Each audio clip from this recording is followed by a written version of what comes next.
Ngayong holiday season, naka-alerto ang kapulisan ng Gitnang Luzon 24/7 upang tiyakin ang seguridad ng mga residente at ating mga kababayan na kasalukuyang umuuwi sa kanilang mga probinsya. Ito ay parte ng Oplan Ligtas Paskuhan ng Pambansang Pulisya na naglalayong mapanatili ang kaligtasan at kapayapaan ngayong Yuletide season.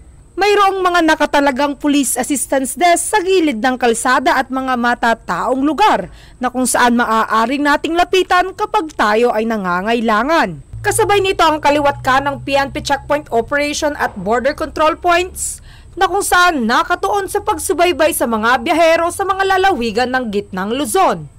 Gayon din sa mga bus terminals, nagsagawa ng inspeksyon ang ating mga pulisya upang siguraduhin ng kaligtasan ng ating mga biyahero na uuwi sa kanilang mga mahal sa buhay.